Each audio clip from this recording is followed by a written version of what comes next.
Let's talk about radios for shit hits the fan. I'm not the biggest radio expert in the world. If you really want to know about different radios and shit like that, my friend Hoshnasi runs Ham Radio Crash Course here on YouTube. He has about 1 billion videos where he talks about this subject to ad nauseum.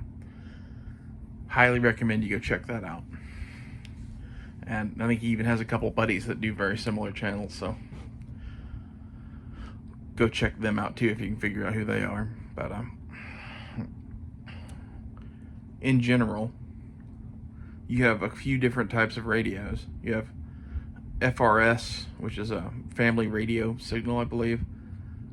Radios that are, very low transmission, maybe carry a half a mile to a mile at best. Walkie-talkie type things. You have ham radios like the Baofeng. This is kind of like the one everybody talks about. We'll get to that in a minute. Yaesu, whatever brand you want to talk about. And then you have expensive shit like encrypted comms, which my opinion on encrypted comms is basically I wouldn't waste my money.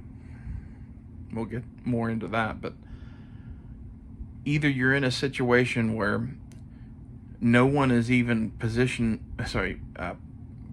finding you or signal finding you via the radios or listening to your communications at all, in which case you wasted your money, or they are a modern military force that is doing that can decrypt your fucking comms. I would never assume that because I had encrypted comms that my transmissions were safe. So we're going to have to do what I'm going to talk about in a minute, no matter what, which is you guys sit down in a room and establish a bunch of code words and phrases for different shit. So like, for example, we don't want people knowing we have a listening post observation post, so you don't say that on the radio. We don't want people knowing who we are, so we avoid saying names on the radio. We don't want people knowing how many people are in a group or where those groups are necessarily, so we have code names for individuals, we have code names for elements within our overall structure, and we have code words for our various positions that we have prefixed and or areas of approach or whatever. And you go on and on and on down the list, everything from encrypted words for water and ammo and whatever.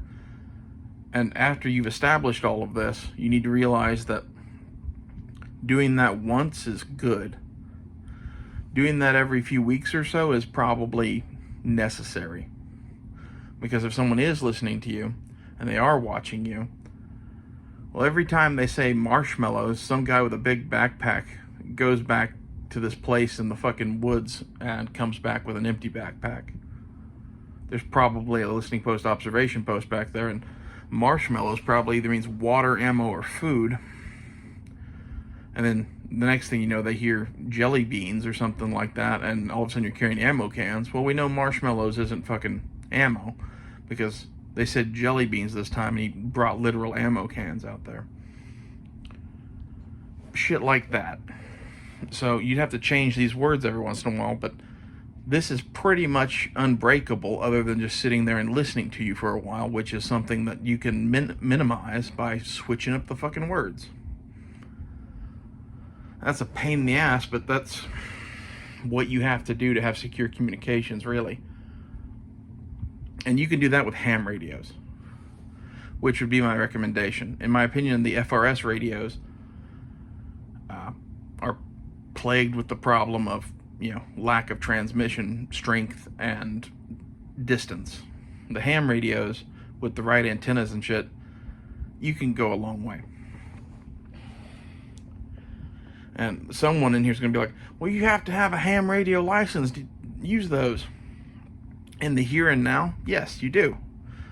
But you know what? You can go out in the back country someplace and switch to the FRS frequencies and play around all you want and raise zero attention.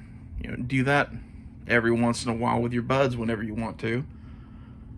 And don't bother getting the fucking ham radio license. Is that illegal? Yeah, probably. Do you care? Probably not. Why? because you have to continuously keep going to the same places and doing it on the daily, probably, for someone to position find you from the fucking FCC or some shit. And you have to be reported to them in the first place by one of the ham nerds. So by avoiding the ham frequencies and using the FRS frequencies or the GMRS frequencies, which is like a construction kind of radio signal that's less monitored, you avoid that altogether. So you're not pissing off, the Karen with a ham radio down the street because you guys are fucking around. And really, it's a fucking radio. Like, you need to know how to program in frequencies, and you need to know how to operate the radio, basically. And you can get that down pretty quick. And then you just put this shit aside, for, shit hits the fan, into the world, whatever you want to call it. I would never recommend someone go become a fucking ham radio guy. Mainly because they're annoying. If you're like, man, we better be legal, one of you could go get a ham radio license, or two of you, whatever makes you comfortable. But it's a pain. And if you have a big group of guys, it's probably not a horrible idea. It's just not something I would ever do, because I'm not going to actually use the radios that much, if ever. And people be like, well, you'll be figuring shit out in the end of the world. Well, maybe to some extent, but assuming that you do that, go out in the back 40 and play around on the FRS frequencies a few times, you're not going to be figuring out that much.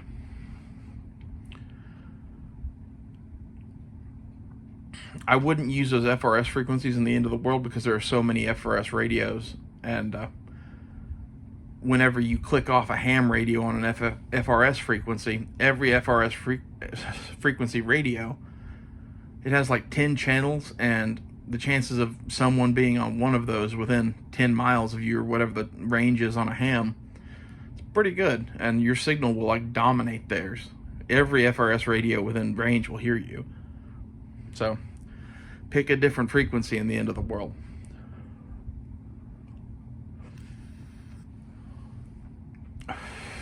But in the here and now, if you're at, your buddy's cattle ranch 40 miles from civilization or something like that, the chances of a whole bunch of people having FRS radios and using them and, getting annoyed at you fucking being out there that weekend is probably minimal. Anyway,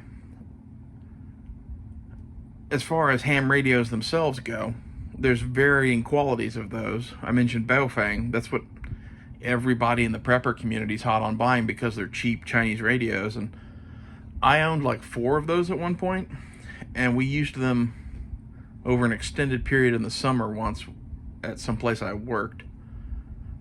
And basically all of those radios ended that summer dead. So I wouldn't trust my life to Baofeng radios. I'd buy something better. Yaesu is the only fucking radio brand I know other than Baofeng, basically. If you buy something like that, it's going to be probably a $200 or $300 radio instead of a $30 radio, but you kind of get what you pay for. And if you want to have really good comms for 2 or 3 months, the Baofengs are probably fine. But you should know that after that, there's going to be a kind of a life cycle on them, and like the batteries are going to be shit. The plastic clips on the back of them are going to break off. They're just going to stop working for some apparent reason. Like, of those 4 radios, one of them was still functional at the end of that summer, and it went dead later on that year. So don't invest in Baofengs. Get something better. My main critique of encrypted comms is, even if you're using encrypted comms, I would still do that code phrase bullshit that I was talking about in the first place. Why? Well, if you look at the military, they have fucking encrypted comms, and they still do that code shit bullshit for a reason, right? Why is that? Well, they're facing possibly near-peer adversaries, and they know that encrypting your comms against the Chinese or the Russians or the American government doesn't mean dick. The chances that someone's going to break your encryption is always there, and it's simple peace of mind insurance to keep doing this shit. And I'd almost guarantee you the guys with the night vision and the fucking plate carriers that are civilian Green Berets are buying encrypted comms and having, open communication over them. So that might be fun for them if they ever go up against the US government or the Chinese or whoever the fuck it is they think that they're preparing for. Radios are a really good idea. They're really, really useful, and having some halfway decent ones is a good idea. That's pretty much the end of that subject. I would buy extra batteries. I'd get the best antennas that you can get. Generally, longer is better. And if you can find deals on shit or whatever and buy 100 Baofangs, okay. I still think that's stupid, because at the end of the day, you're probably spending as much or more money than just buying a good radio for everyone in your little circle of friends.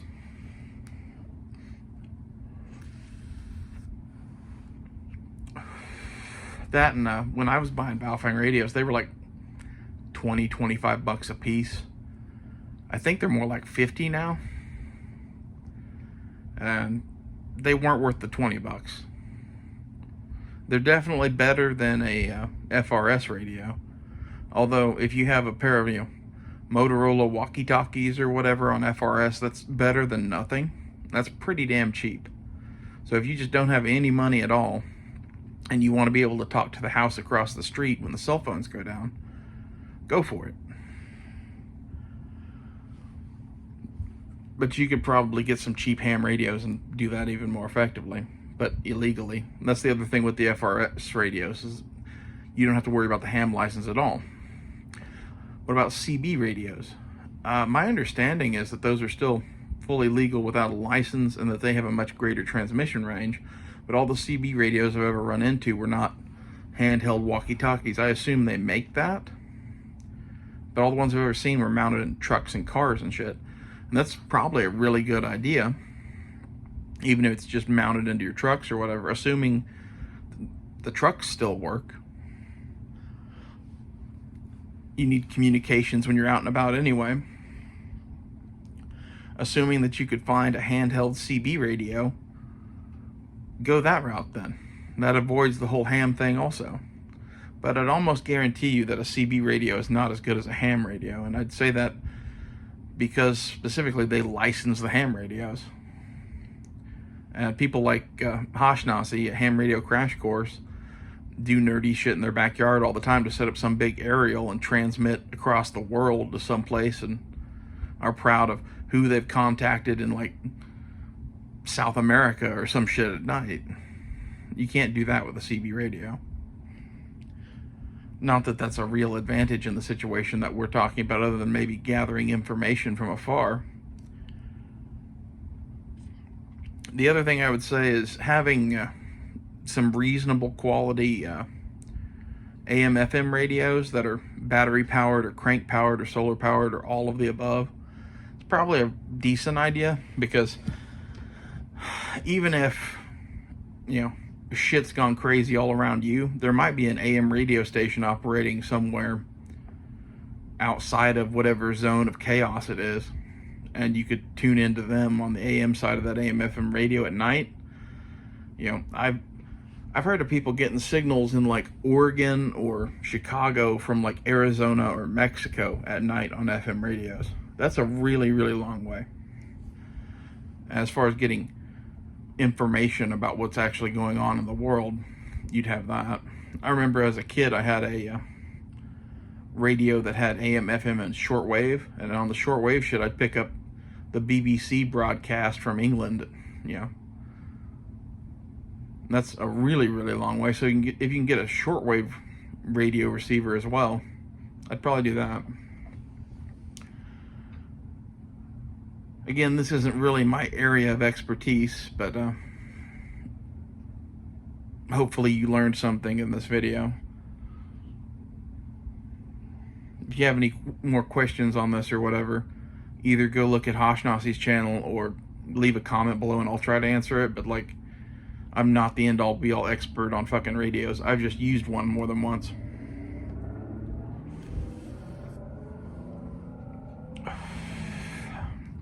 If you have a lot of money, getting a radio capable of transmitting on the really high frequency bands that like police and fire use, not a horrible idea either. At least just to listen. Radios like that, there is no license to use, so if you transmit at all, you're breaking the fucking law, so don't do that. And they monitor and listen to those frequencies. But in general, I wouldn't be worried about the laws when it comes to radios, because for the most part, you're going to learn basically how to use these radios, and then you're going to put them into a box in your attic and forget about them until the day comes that you need them. And maybe take them out and charge them every once in a while. Make sure the batteries stay topped off, or have ones that take regular old-fashioned batteries. That's probably suboptimal, but if you have a big battery storage thing, it's better than nothing. With the rechargeable ones, you're going to need some sort of way to recharge them. So you're either going to need a gas generator, which burns through gas like crazy, and gasoline's going to be a precious commodity, or you can invest in a small solar setup, which I actually do know more about. When I did my research on solar setups and whatever, I found that I like the look of the Blue Eddy brand of solar equipment best. There's a billion companies doing it though. Having a solar generator that's capable of, charging up shit for a while and having a few panels for it is a really good idea. So that kind of goes hand in hand with this topic because they're extremely electronic focused. And in addition to that, I would probably buy some rechargeable flashlights to put in that box too. Although in my flashlight video, I talked shit about rechargeable flashlights. In this instance, they save you batteries. And if you're already buying the solar generator set up to run your radios, having a flashlight to go with every radio is probably a really good idea. And buying something that has good battery life and a reputable reputation, it's pretty sound advice. So I'll see you guys later.